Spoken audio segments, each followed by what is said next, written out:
बच्चों जय हिंद। स्वागत है आप सभी का गणित की कक्षा में। आज हम पढ़ेंगे कक्षा 7वीं के गणित में अध्याय 3 के अंतर्गत प्रश्नावली 3.2। तो प्रश्नावली 3.2 के सवाल को हल करने से पहले चलिए कुछ प्राथमिक बातें कर लेते हैं जो यहाँ पर हमको काम आने वाली है। बच्चों सबसे पहले हम सीखेंगे त्रिभुज की मध्यिकाएं खींचना। ये एक त्रिभुज है और इसकी हम मध्यिकाएं खींचेंगे। लेकिन मध्यिकाएं खींचने के लिए सबसे पहले हमको देखना पड़ेगा कि हम किसी रेखाखंड की समद्विभाजक कैसे खींचते हैं। तो चलिए इसको पहले हम सीख लेते हैं, क्योंकि हम पहले भी सीख चुके हैं कक्षा 6वीं में। देखिए आपको प्रकार लेना है इस प्रकार से, और प्रकार लेने के बाद आप क्या करेंगे, आधे से अधिक यहाँ पर माप लेंगे। एक देखिए आप अनुमान से लेंगे, इसको कोई माप नहीं है, आधे से अधिक नाप कर लेना है आपको। फिर ऊपर एक इस प्रकार चाप काटेंगे और नीचे भी काटेंगे। इस प्रकार से आप नीचे भी काट लेंगे। फिर इसी माप को आपको बिंदु बी में रखना है इस तरह से, और इधर से एक चाप काट लेंगे और एक चाप नीचे काट लेंगे। देखिए यहाँ पर 2 कटान बिंदु मिल गई आपको। इन दोनों कटान बिंदुओं को देखिए ये नाम दे दीजिए। चलिए इसको 1 और 2 दोनों को आप मिला देंगे स्केल की सहायता से।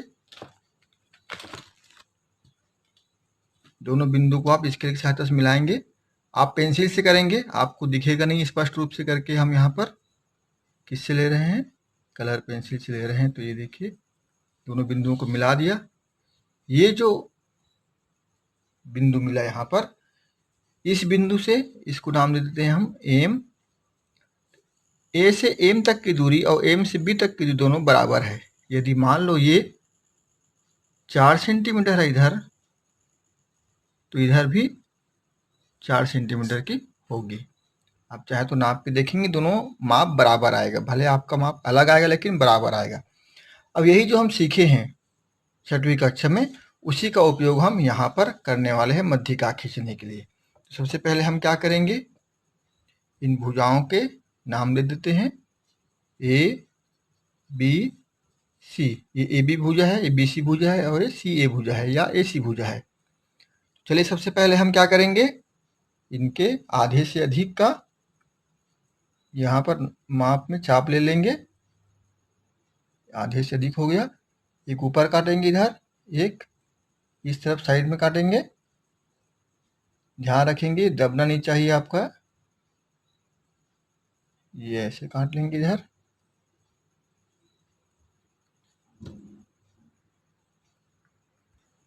अब हम इसी नाप को यहाँ रखेंगे बिंदु सी में इस प्रकार से, देखिए। और ये एक इधर हम काटेंगे और एक इस तरफ काटेंगे। जो पहले से कटा हुआ को काटे। यदि नहीं कट रहा है आपसे तो आप थोड़ा इसको और लंबा कर लीजिए ऐसे। ये देखिए यहाँ पर कट गया। दोनों बिंदुओं को मिला देते हैं। एक बिंदु ये है और एक बिंदु ये है। दोनों बिंदु कटान बिंदुओं को मिलाते हुए हम इस तरह से डॉट लाइन खींच लेंगे। अब क्या करेंगे हम, अब हम इसी नाप को इधर आगे देखिए, यहाँ आगे से ज़्यादा यहाँ पर एक लेना है चाप, इस तरफ काटना है, ऊपर आजू बाजू दोनों तरफ। फिर यहाँ रखेंगे और ये हमने एक बिंदु काटा और एक ये काटा। देखिए अभी भी नहीं कट रहा यहाँ पर, तो हम थोड़ा सा और बड़ा ले लेंगे। आप कोशिश कीजिएगा कि बड़ा ही काटे। यहाँ पर एक कटान बिंदु और मिल गया। ये देखिए एक ये, और इसके लिए ये इसकी मध्यिका मतलब समद्विभाजक खींच रहे हैं हम यहाँ पर ए सी का। अब इसको हम मिला देंगे इस तरह से। देखिए यहाँ पर एक बीच में बिंदु मिला है, इसको हम इस कोने से मिला देंगे। ये इस रेखा से लेकर ऐसे सीधा जाते हुए इसको हम इस कोने से मिलाते हुए लेके आएंगे, ऐसे dot dot dot dot dot करते हुए। अब आप देख रहे हैं यहाँ पर तीनों जो मध्यिकाएं हैं वो यहाँ बीच में मिल रही हैं। दिखा आपको? ये जहाँ पर काट रही है उसको हम नाम दे देते हैं बी सी डी। ये जहाँ पर काटे इसको नाम दे देते हैं ई, और ये जहाँ पर काट है इसको नाम देते हैं एफ, ये वाला बिंदु, ये बिंदु और ये बिंदु।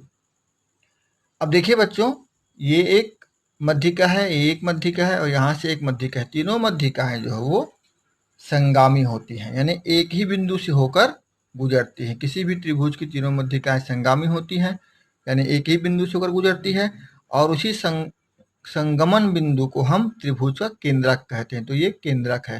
तो त्रिभुज का केंद्रक खींचने के लिए आए तो इस विधि का पूरा आप उपयोग करेंगे। सबसे पहले आप इस भुजा का समद्विभाजक खींचेंगे, फिर इस भुजा का समद्विभाजक खींचेंगे, जैसे खींचा गया है, इसको मिला देंगे, इसको मिला देंगे और यहाँ पर जो बिंदु मिलेगा उसके साथ कोई भी जो कोना बचेगा उसको मिलाते हुए हम इधर खींच लेंगे। तो इस प्रकार से रिजल्ट हमारे पास आता है। त्रिभुज की तीनों मध्यिकाएं संगामी होती हैं। मध्यिकाओं के संगमन बिंदु को त्रिभुज का केंद्रक कहते हैं।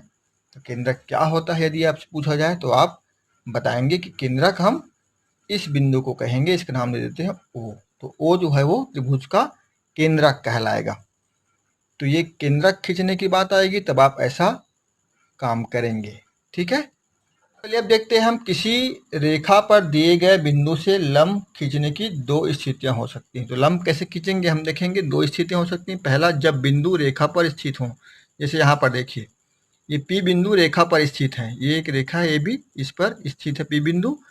और दूसरा स्थिति हो सकती है जब बिंदु रेखाखंड के बाहर स्थित हो, जैसे यहाँ पर देखिए नीचे में ये बिंदु P जो है वो इस रेखाखंड से बाहर है, तब क्या स्थिति बनेगी वो हम देखेंगे। तो चलिए फिर यहाँ पर अब पहला स्थिति हम लेते हैं। यहाँ पर इस स्थिति को लेते हैं जब बिंदु रेखाखंड पर स्थित है,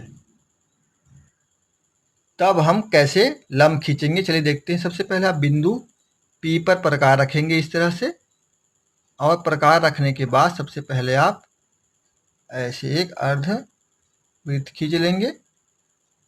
ये इन बिंदुओं का आप नाम दे दीजिए, जो भी देना है।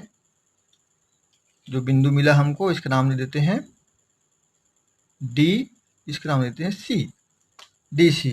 अब क्या करेंगे, आप ये जो बिंदु मिला है इसी में आप बिना प्रकार को फैलाए दो कटान बिंदु प्राप्त कर लेंगे, एक ऐसे और एक यहाँ से जो कटान बिंदु मिला उससे यहाँ ऐसे। अब क्या करेंगे, आप दोनों कटान बिंदुओं से ऊपर की ओर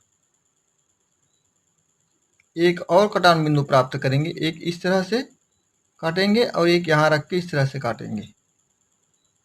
करना बहुत कुछ ज़्यादा नहीं है, देख लीजिए। सबसे पहले आपने क्या किया,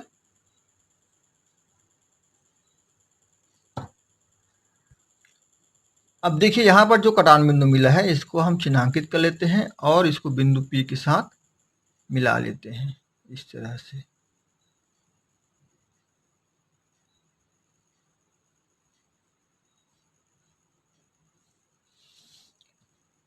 तो यह जो रेखा में प्राप्त हुई है वह AB रेखाखंड पर लंब है, ऐसा हम कहेंगे। चलिए बाहर हो बिंदु तब हम कैसे लंब खींचेंगे ये देखते हैं।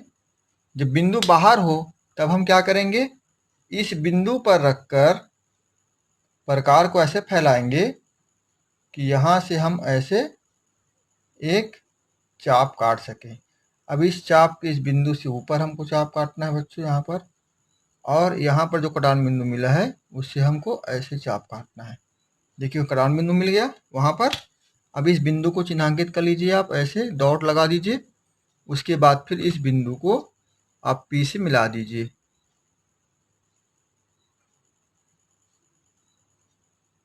ये इस प्रकार से ये भी एक लंब हो गया यहाँ पर। इसको आप नाम दे दीजिए M। तो ये PM लंब है, AB कहेंगे हम। ठीक इसी प्रकार से यहाँ पर हम कहेंगे AB पर P, यहाँ पर नाम देते हैं M। PM लंब है, AB यहाँ पर कहेंगे। दोनों जगह की स्थिति अलग अलग है। जब बिंदु बाहर हो तब इस प्रकार से लंब खींचेंगे, सबसे पहले आप देख लिए।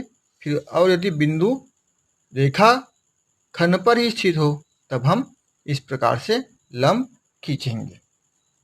बच्चों अब हम देखेंगे त्रिभुज के शीर्ष लंब खींचना। तो एक त्रिभुज है PQR इसका हम शीर्षलंब खींचेंगे। कैसे खींचेंगे देखिए, सबसे पहले हम क्या करेंगे, इस P बिंदु को इस रेखाखंड की तुलना में बाहर का बिंदु मान लेंगे और यहाँ से हम प्रकार रखेंगे इस प्रकार से, और ऐसे हम चाप बनाएंगे। लेकिन देखिए यहाँ पर हमारा जो चाप बाहर की ओर जा रहा है तो नहीं मिलेगा हमको कोई रेखा, इसलिए हम क्या करेंगे, हम सबसे पहले इसको थोड़ा और लंबा कर लेते हैं डॉट डॉट डॉट बिंदु से, उसके बाद हम काम करेंगे इसमें। तो चलिए आप भी ऐसा कर लीजिएगा, आपके पुस्तक में जो दिया होगा उससे नहीं बनेगा, या आप त्रिभुज बनाएंगे उससे नहीं बनेगा, तो हम यहाँ पर आगे बढ़ा रहे हैं। इस प्रकार से आपको स्केल को रखना है बिल्कुल सीध में और आपको ये काम करना है। इसी प्रकार से हम इसको भी बढ़ा कर रख लेते हैं, क्योंकि मालूम है ये भी आगे चल के नहीं बनने वाला है करके, तो ये हम आगे बढ़ा लेंगे इसको इस पर dot dot dot dot dot करके। अब हमारा काम आसानी से होने वाला है। चलिए अब हम इसको बाहर के बिंदु मान लेते हैं P को, और यहाँ से हम एक इस प्रकार से चाप काट लेते हैं। अब देखिए यहाँ कटान बिंदु मिल गया हमको, 2 कटान बिंदु। एक कटान बिंदु कहाँ मिला, देखिए ये यहाँ पर मिला है, और एक कटान बिंदु कहाँ मिला है, ये यहाँ पर मिला है, यहाँ पर, और एक यहाँ पर। इन्हीं दोनों बिंदुओं को लेकर हम फिर ऊपर की ओर एक चाप काटेंगे। इसमें हम रखेंगे अपने प्रकार को ऐसे, और इसमें रखेंगे अपने प्रकार को यहाँ पर, इस बिंदु पर। दिख रहा है आपको, ये इस प्रकार से। अब देखिए कटान बिंदु मिला यहाँ पर, ये इसको हम इस P से मिलाएंगे। अभी जो काम किए हैं वैसे ही करना है, P से मिलाएंगे इसको। ध्यान से करना है, थोड़ा सा हिसाब से करना है, ताकि हमारा प्रकार और पेंसिल इधर उधर ना हो। इस प्रकार से हम इसको डॉट डॉट लाइन से मिला देंगे आगे तक। ये देखिए ये है शीर्ष लंब, शीर्ष से डाला गया लंब। कहाँ पर डाला गया है, भुजा QR पर डाला गया है। ठीक यही काम हम इधर भी करेंगे बच्चों। इस बिंदु को, Q बिंदु को हम, देखिए Q बिंदु कहाँ पर है, ये यहाँ पर है।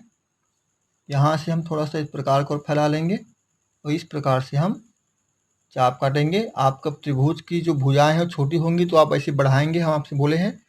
चलिए यहाँ से अब एक चाप ऊपर की ओर काटेंगे इस तरह से, और एक चाप यहाँ से इस बिंदु से इधर काटेंगे। देखिए वहाँ पर भी कटान बिंदु मिला, ये देखिए यहाँ पर। इसका नाम दे देते हैं हम, यहाँ पर नाम दे देते हैं A, यहाँ पर नाम दे देते हैं B।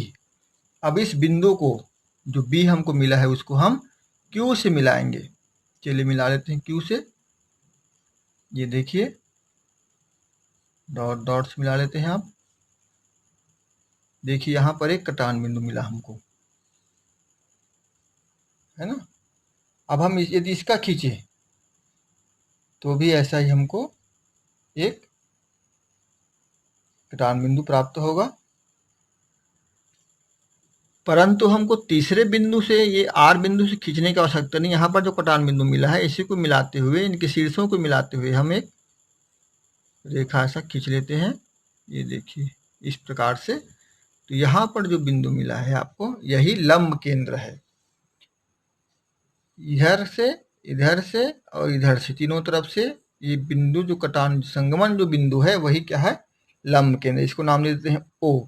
तो हम कह सकते हैं कि त्रिभुज PQR का लंब केंद्र क्या है, O है। ठीक है, तो इस प्रकार से आपको करना है। इस प्रकार से बच्चों त्रिभुज के लंब केंद्र की परिभाषा निकल कर आती है, वो ये है कि त्रिभुज के शीर्ष लंबों के संगमन बिंदु को त्रिभुज का लंब केंद्र कहते हैं। ये त्रिभुज के शीर्ष लंब है, ये शीर्ष से लंब डाला गया है, ये भी एक शीर्ष से लंब डाला गया है, और एक शीर्ष Q है, इससे लंब डाला गया है। देखिए तीनों के संगमन बिंदु को ही हम लंब केंद्र कहते हैं। तो ये आपको काम आने वाला है आगे चलकर, इसलिए तीनों को आप बनाकर देखिएगा, अभ्यास कीजिएगा बार बार। उसके बाद फिर हम प्रश्नावली पर आगे बढ़ते हैं। अब चलिए बात करते हैं प्रश्नावली 3.2 की। देखिए पहले क्या लिखा है, त्रिभुज की मध्यिका वह रेखाखंड है जो उसके किसी शीर्ष को सम्मुख भुजा के खाली स्थान से मिलाती है। तो किससे मिलाती है, मध्य से। आपने देखा मध्य से मिला रही थी।